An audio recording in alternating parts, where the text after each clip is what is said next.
तो मॉनसून सत्र के आगाज से ठीक पहले सत्तारूढ़ विधायकों की बैठक हुई। हम आपको सीधे सीएम आवास लेकर चलते हैं। फिलहाल प्रदीप यादव जो कि पोड़ैयाहाट से विधायक है, क्या कह रहे हैं आइए सुनते हैं। इन 5 वर्षों में हम सबों ने करने का प्रयास किया है। हम उन मुद्दों को लेकर के सामने खड़ा होना चाहते हैं। तो माननीय मुख्यमंत्री जी ने तमाम विधायकों से आग्रह किया है, निर्देश दिया है ताकि इसे राजनीतिक मंच बना करके वो हाईजैक ना करे, वो जनता की कल्याणकारी योजनाओं को ढकना ना चाहे। तो बस ये सारी बातें हुई। हमें लगता है कि सारे लोग एकजुट रहेंगे और जो जनता के हित के मुद्दे हैं, जो अभी महिलाओं के लिए योजना आई है, उनके लाभ के लिए 1000 पेंशन 21 वर्ष से ही, या फिर कर्ज माफी की जो बातें आई है, अभी 200 यूनिट बिजली माफी की जो बातें आई है, कई है अभी नौजवानों को जो नौकरी देना सरकार ने कई फेज दिया है, फिर कई प्रारंभ करने वाली है। ये तमाम चीजें हैं जिन मुद्दों को लेकर के हम सब सामने रहेंगे। और हमें लगता है कि वह जो झूठ मूठ का एक बवंडर पूरे राज्य में फैलाए हुए है, बस अंतिम जो हथियार है भारतीय जनता पार्टी का, हिंदू मुसलमान का, कि भाई जबरदस्ती यहाँ के मुसलमानों को बांग्लादेशी कह देना, जिसे वो राजनीतिक हथियार बनाना चाहते हैं अंतिम अस्त्र के रूप में, हम लोग उसका भी करारा जवाब देंगे। ये सारी बातें हुई। आज 2 विधायकों को सत्ता रद्द की गई है, गोविंदा की और न, वो विधानसभा के अध्यक्ष का फैसला है, उस पर मेरा कोई टिप्पणी नहीं। बांग्लादेशी घुसपैठ की जो बात है लोकसभा में सांसद निशिकांत दुबे ने भी उठाया है, बीजेपी लगातार इस मुद्दे न, हमें लगता है केवल राजनीति है और कुछ नहीं है, केवल राजनीति है। राजनीति के अलावे एक वाक्य कुछ उसमें नहीं है। सच यही है कि केवल राजनीति है। और अगर सच में घुसपैठ है तो भाई भारत सरकार कर क्या रही थी? बॉर्डर उनके अंदर है और 20 वर्षों से उनकी सत्ता रही है यहाँ, वो कर क्या रहे थे? ये तमाम जो है केवल, अब कोई उनको मुद्दा बचा नहीं है चुनाव में जाने के लिए, तो इसे वो ब्रह्मास्त्र के रूप में इसे उपयोग करना चाहते हैं। पोड़ैयाहाट विधायक प्रदीप यादव को सुन रहे थे। उन्होंने साफ तौर पर कह दिया कि मानसून सत्र के लिए सत्ता पक्ष पूरी तरह से तैयार है। वहीं बीजेपी की ओर से लगातार उठाए जा रहे बांग्लादेशी घुसपैठ के मुद्दे पर प्रदीप यादव ने कहा कि महज एक ब्रह्मास्त्र के तौर पर बीजेपी इस मुद्दे को भुनाना चाह रही है। उनके पास अब कोई भी चारा नहीं बचा है तो हिंदू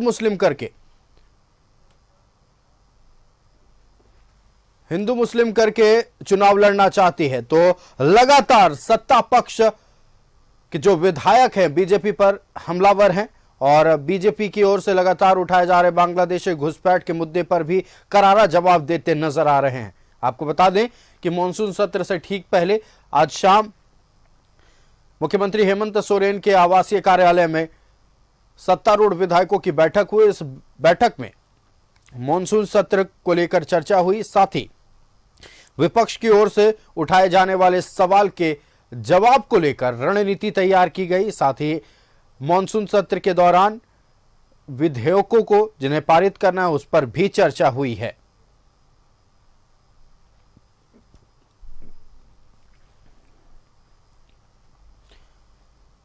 तो आज मुख्यमंत्री हेमंत सोरेन के आवासीय कार्यालय में सत्तारूढ़ विधायकों की बैठक हुई और बैठक में मानसून सत्र को लेकर चर्चाएं हुई। विपक्ष की ओर से उठाए जाने वाले सवाल के जवाब को लेकर रणनीति तैयार की गई। साथ ही इस कार्यकाल के आखिरी सत्र के मद्देनजर जो फंसे हुए विधेयक हैं उन्हें पारित करने को लेकर, उन्हें सदन से पारित करवाने को लेकर भी चर्चाएं की गई हैं।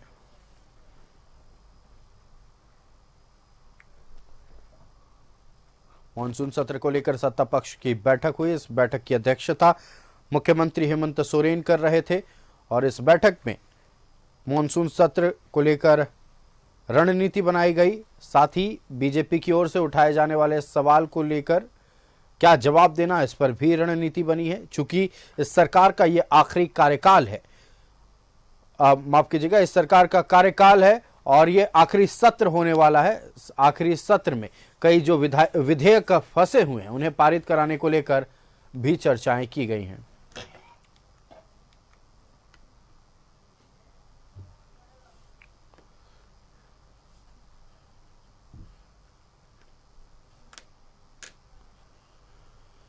झारखंड विधानसभा का मॉनसून सत्र शुक्रवार से शुरू हो रहा है। सत्र हंगामेदार होने के आसार हैं। सदन में सरकार को घेरने के लिए विपक्ष ने पूरी तैयारी कर रखी है, तो सत्ता पक्ष भी कमर कस ली है। सत्र के सुचारू संचालन के लिए स्पीकर ने गुरुवार को सर्वदलीय बैठक बुलाई। मॉनसून सत्र के दौरान सुरक्षा के भी पुख्ता इंतजाम किए गए। देखिए रिपोर्ट। शुक्रवार से विधानसभा का मॉनसून सत्र हंगामेदार होने के आसार। सदन में सरकार को घेरने की तैयारी में विपक्ष। सत्ता पक्ष भी हर सवाल का जवाब देने को तैयार। शुक्रवार से झारखंड विधानसभा का मॉनसून सत्र शुरू होने जा रहा है। मॉनसून सत्र हंगामेदार होने के आसार हैं। विपक्ष सदन में सरकार को घेरने की तैयारी में है। सत्ता पक्ष भी विपक्ष के हर सवाल का जवाब देने के लिए तैयार है। मुख्यमंत्री हेमंत सोरेन ने कहा कि विपक्ष रस्सी लेकर आए और बांधने का काम करें। सवाल जवाब दोनों आते हैं और सवाल जवाब का वातावरण भी आप लोग देखते होंगे और जितना समय रहता है सदन में आसन से जो निर्णय आता है उसके अनुरूप हम लोग पूरे कार्रवाई में हिस्सा लेते हैं। हाँ भाई, रस्सी उसे लेके आ जाए, घेरेंगे क्या, बांध दे। नेता प्रतिपक्ष अमर बाउरी ने कहा कि सदन में जनहित के मुद्दे को उठाया जाएगा। कानून व्यवस्था, भ्रष्टाचार, घुसपैठ, सहायक पुलिसकर्मी समेत तमाम मुद्दों पर विपक्ष सरकार को घेरने की कोशिश करेगी। इसे सरकार के उन तमाम भूले वायदों को याद कराना हो, लॉ एंड ऑर्डर का विषय हो या फिर बाकी जितने भी इन्होंने तानाशाही रवैया अपना करके अपने वायदों के विपरीत जा करके सहायक पुलिसकर्मी हो चाहे पारा शिक्षक है, उनके ऊपर जो लाठियां बरसाने का काम किया है, जो लूट मचाया है, झारखंड को पीछे किया है, देश का सबसे भ्रष्टाचारी राज्य बनाया है, ये सारे विषयों को लेकर के हम लोग विधानसभा में सरकार का जवाब मांगेंगे और विधायक दल की बैठक में बाकी निर्णय हम लोग। गुरुवार को स्पीकर रविंद्रनाथ महतो ने सर्वदलीय बैठक बुलाई, जिसमें सीएम हेमंत सोरेन, संसदीय कार्य मंत्री डॉक्टर रामेश्वर उरांव, बीजेपी विधायक सीपी सिंह, आजसू विधायक लंबोदर महतो, माले विधायक विनोद सिंह मौजूद रहे। बैठक में उपस्थित नेताओं को संबोधित करते हुए स्पीकर रविंद्रनाथ महतो ने मॉनसून सत्र के शांतिपूर्ण संचालन में सहयोग करने की अपील की। स्पीकर ने कहा कि बैठक में सदन के संचालन के दौरान कुछ छोटी मोटी बातें आई हैं, जिसे सदन की कार्यवाही के बाद कार्य मंत्रणा में लाया जाएगा। चर्चा होने के क्रम में कई बात आया। हम लोग इसको फिर कार्य मंत्रणा का जब बैठक करेंगे, कल हम लोगों का विधानसभा आहूत होने के बाद, तो फिर कल कार्य मंत्रणा के बैठक में इसको समेकित विचार करते हुए उस पर हम लोग निर्णय लेने की बात हुआ है। मॉनसून सत्र को लेकर सुरक्षा के पुख्ता इंतजाम। 1000 से अधिक पुलिसकर्मी रहेंगे तैनात। 15 इंस्पेक्टर और 6 डीएसपी रैंक के अधिकारी रहेंगे तैनात। आंदोलनकारियों पर पुलिस की रहेगी पैनी नजर। विधानसभा के आसपास कई जगहों पर बैरिकेडिंग। आंदोलनकारियों को विस्थापित भवन के पास मैदान तक ही सीमित रहने का निर्देश। ड्यूटी पर तैनात जवानों को मोबाइल फोन का इस्तेमाल न करने की हिदायत। 26 जुलाई से शुरू हो रहा मॉनसून सत्र 2 अगस्त तक चलेगा। इस दौरान 6 कार्य दिवस होंगे। राज्य सरकार चालू वित्तीय वर्ष का पहला अनुपूरक बजट 29 जुलाई को पेश करेगी। सत्र के दौरान कई महत्वपूर्ण विधेयकों को भी पटल पर रखने की संभावना है। रांची से न्यूज़ 11 भारत के लिए विपिन उपाध्याय की रिपोर्ट। तो इधर मॉनसून सत्र शुक्रवार से शुरू हो रहा है। स्पीकर ने परंपरा के अनुसार सर्वदलीय बैठक बुलाई थी, लेकिन बीजेपी विधायक दल के नेता अमर कुमार बाउरी को बैठक में आने की कोई सूचना विधिवत तरीके से नहीं मिली, ना तो कोई फोन आया। और अमर बाउरी ने कहा कि यह बहुत गंभीर विषय है। क्या सरकार के इशारे पर यह सब हो रहा है? सुनिए अमर बाउरी ने और क्या कुछ कहा है। किसी भी माध्यम से नहीं प्राप्त हुई। लगता है कि सरकार विपक्ष के बिना ही, उसमें भी भारतीय जनता पार्टी के बिना ही यह सदन की आखिरी कार्रवाई पूरा करना चाहिए। क्या विपक्ष को, नेता प्रतिपक्ष को इस सत्र की कार्रवाई से आप अलग रखना चाहते हैं? जिन लोगों को जिम्मेवारी थी सूचना भेजने की, उन पे क्या कार्रवाई करेंगे? यह बात विधानसभा अध्यक्ष जी को और उनके पूरे विभाग को बताना चाहिए। आज सब लोग मुझसे प्रश्न पूछ रहा है कि आप लोगों ने, हम लोग लोकतांत्रिक व्यवस्था में विश्वास करने वाले लोग हैं, परंपराओं में विश्वास करने वाले लोग कह रहे हैं कि आप लोगों ने बाइकआउट किया। अरे बाइकआउट का सवाल तब आएगा जब सूचना आएगी। बैठक की कोई सूचना नहीं, कोई आकाशवाणी नहीं हुई मुझे, और ये बहुत दुखद भी है। और मुझे लगता है सभापति जी को इसका संज्ञान लेना चाहिए, उनको ये पूछना चाहिए कि भाई ऐसा। तो मॉनसून सत्र को लेकर सत्ता पक्ष और विपक्ष पूरी तरह से तैयार है। मंथन हो चुका है और अब देखना है कि मॉनसून सत्र भी क्या हंगामेदार रहेगा। हमारे साथ हमारे संवाददाता राजेश लाइव जुड़ चुके हैं। राजेश का रुख करेंगे। राजेश, सत्ता पक्ष हो या विपक्ष हो, मॉनसून सत्र को लेकर अब पूरी तरह से लग रहा है कि दोनों खेमा पूरी तरह से तैयार है। बैठकों का दौर चला, आज पूरे दिन बैठक हुई और मंथन किया गया मॉनसून सत्र को लेकर। लेकिन सबसे बड़ी बात यह होने वाली है कि इस मॉनसून सत्र में, चूंकि इस कार्यकाल का यह आखिरी सत्र होने वाला है, तो इस मॉनसून सत्र के दौरान कौन कौन से मुद्दे इस बार गर्म रहेंगे और किन किन मुद्दों पर विपक्ष सरकार को घेरेगी। देखिए, मुद्दा तो कई है, लेकिन एक सबसे बड़ा मुद्दा तो आज ही आया है, जिसके बारे में आपने अभी बताया कि नेता प्रतिपक्ष जो बीजेपी विधायक दल के नेता हैं, उन्हें कोई सूचना नहीं है सर्वदलीय बैठक की, जबकि यह पूरी परंपरा रही है कि नेता प्रतिपक्ष को बुलाया जाता है और मुख्यमंत्री होते, प्रत्येक दल के जिनके भी विधायक हैं उनके प्रतिनिधि उसमें रहते हैं। अमर बावरी दिल्ली में थे और उन्हें ना तो कोई फ़ोन पर सूचना मिली, ना व्हाट्सएप पर, ना ही कोई पत्र उनके आवास पर आया। इस कारण से वे काफ़ी खफा हैं। तो एक बड़ा मुद्दा यह भी होगा कि क्या नेता प्रतिपक्ष को नहीं बुलाने की कोई साजिश रची गई है, और निश्चित रूप से यह स्पीकर के स्तर से संज्ञान में लिया जाएगा और इसको लेकर भी सदन में बीजेपी के विधायक जरूर सवाल खड़ा करेंगे। इसके अलावा आप देखें कि सहायक पुलिसकर्मी का मामला है, अपराध की स्थिति का मामला है, बांग्लादेशी घुसपैठिए का मामला है, पारा टीचर का मामला है, नौकरी में बाहरी लोगों की एंट्री का मामला है। ऐसे कई विषय हैं, मुद्दे हैं जिसको लेकर बीजेपी चूँकि सबसे बड़ी पार्टी है विपक्ष में, तो वह तैयार है। और इसकी बैठक भले नहीं हुई है विधायक दल की, रविवार को यह बैठक होगी।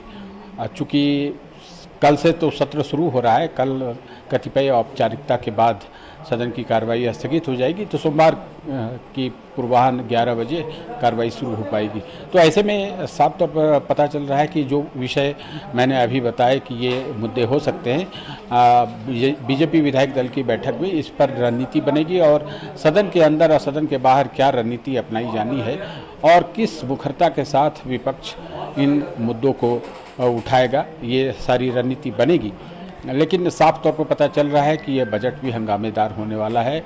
और अभी आपने देखा है कि कई ऐसे विषय हैं, लाठीचार्ज किया गया सहायक पुलिसकर्मियों पर, उनकी मांग जो थी नियमितीकरण की, उस पर कोई सरकार ने निर्णय लिया। यहाँ तक कि कैबिनेट में इस विषय को लाने का आश्वासन मिला, तो वह भी नहीं आया। तो कहीं न कहीं विपक्ष जो है वह सरकार पर वादा खिलाफी का आरोप लगाएगा। क्योंकि देखिए 2-3 महीने में यहाँ विधानसभा का चुनाव होना है और यह एक बड़ा प्लेटफॉर्म है। इसी प्लेटफॉर्म के लिए लोग अपने प्रतिनिधि को भेजते हैं जो विधायक होते हैं। तो निश्चित रूप से ये विधायक जो विपक्ष में हैं वो अपनी आवाज़ को बुलंद करेंगे, ताकि जब वो क्षेत्र में जाएं तो उनको जनता से एक बार फिर से आमने सामने होने का ठीक ठाक मौका मिल पाए, नहीं तो फिर चुनाव में उन्हें भुगतना पड़ सकता है। इसलिए जनता के मुद्दे से जुड़कर ये सारे विपक्ष के सदस्य, यहाँ तक कि सत्ता पक्ष के लोग भी ये ज़रूर सदन में उठाएंगे विषय को कि जो जो चीज़ें सरकार ने की है, तो ठीक है उनका अलग तरीका हो सकता है, लेकिन विपक्ष का अलग तरीका होगा। सदन के अंदर वो जोरदार तरीके से सरकार को घेरने का प्रयास करेंगे। ये तो जब कार्रवाई होगी और बीजेपी विधायक दल की बैठक में क्या रणनीति बनती है ये उसके बाद ही स्पष्ट हो पाएगा। लेकिन निश्चित रूप से इस 5वीं विधानसभा का यह अंतिम सत्र है और 5-6 दिन का यह सत्र है। निश्चित रूप से सभी लोग इसमें समय का बेहतर उपयोग हो, इसका जरूर प्रयास करेंगे। जी बिल्कुल राजेश, पांचवी विधानसभा का अंतिम सत्र होने वाला है। ऐसे में सवाल यह है कि जो विधेयक फंसे रह गए थे, यानी कि जिन विधेयकों को पारित नहीं किया जा सका था, क्या इस सत्र में उन विधेयक को भी पारित किया जाएगा? देखिए, सरकार के स्तर से तो ये कहा ही जाता है कि जो विधेयक उसने पास किया है और उसे लौटा दिया गया राजभवन के द्वारा कतिपय कारणों से कि इसमें ये त्रुटि है या ये कमी है, तो सरकार की ओर से यह जरूर संशोधन लाया जाता है और सदन में उसे पारित कराया जाएगा। तो जो ऐसे विधेयक होंगे उन्हें विधानसभा के पटल पर लाया जाएगा और फिर संशोधित विधेयक को पारित कर फिर से भेजा जाएगा। तो ये सरकार का अपना प्रयास होता है और सामान्य रूप से प्रत्येक सत्र में कुछ न कुछ विधेयक तो आते ही, कुछ विनियोग विधेयक भी आएंगे। चूँकि अनुपूरक बजट आ रहा है इसलिए विनियोग विधेयक तो आएगा ही, कुछ अन्य विधेयक भी सरकार ला सकती है, कुछ बड़े निर्णय लेने के संबंध में भी वह फैसले ले सकती है। तो ये सरकार पर निर्भर करता है, सरकार का बिजनेस अपना होता है। तो इसके लिए वेट एंड वॉच हम लोगों को करना है, क्या होता है, सरकार क्या लाती है और अंतिम सत्र का किस प्रकार से वह अपने राजनीतिक लाभ के दृष्टिकोण से इसका उपयोग करती है। क्योंकि सभी को चुनाव में जाना है और चुनाव में जनता का आशीर्वाद कैसे मिले यह उद्देश्य जरूर रहेगा और इस दिशा में हर पक्ष जो है वह प्रयास करेगा। बिल्कुल राजेश, तो पांचवें विधानसभा का अंतिम सत्र है। ऐसे में कई मुद्दे इस बार सदन के भीतर उठाए जाएंगे और इसी दिन के लिए तो जनता अपने जनप्रतिनिधि को चुनती है ताकि सत्र के दौरान विधानसभा में उनकी बातों को, उनसे जुड़े मुद्दों को उठाया जाए। और जाहिर सी बात है, सत्ता पक्ष हो या विपक्ष हो, सभी अपना काम बखूबी जानते हैं और इस बार जनता से जुड़े मुद्दों को उठाया जाएगा। हालांकि कुछ मुद्दों को लेकर इस बार सदन की कार्रवाई हंगामेदार हो सकती है, लेकिन फिलहाल सत्ता पक्ष और विपक्ष पूरी तरह से तैयार नजर आ रहा है। राजेश, आपका हमारे साथ जुड़ने के लिए और तमाम जानकारी साझा करने के लिए बहुत बहुत धन्यवाद। तो हम आपको बता दें कि अब मॉनसून सत्र को लेकर मंथन खत्म हो चुका है। सीएम आवास पर जो सत्तारूढ़ विधायकों की बैठक चल रही थी वो खत्म हो गई है।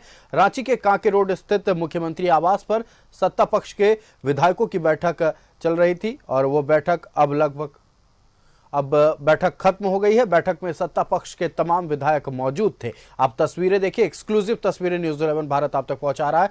ये मुख्यमंत्री हेमंत सोरेन के आवासीय कार्यालय की तस्वीर है। मुख्यमंत्री हेमंत सोरेन की अध्यक्षता में मॉनसून सत्र से ठीक पहले सत्तारूढ़ विधायकों के साथ मंथन चल रहे थे और उस मंथन की तस्वीरें न्यूज़ 11 भारत आप तक पहुंचा रहा है। ये भीतर की तस्वीरें, मुख्यमंत्री हेमंत सोरेन के आवासीय कार्यालय की ये तस्वीरें हम आपको दिखा रहे हैं।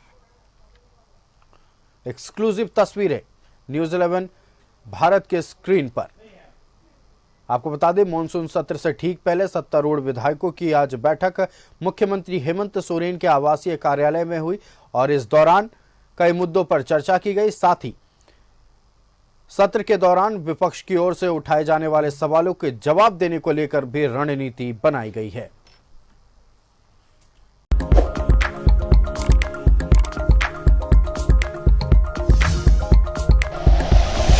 Like and share videos, subscribe करें हमारा चैनल और प्रेस करें बेल आइकॉन। न्यूज़ 11 भारत, सच है तो दिखेगा।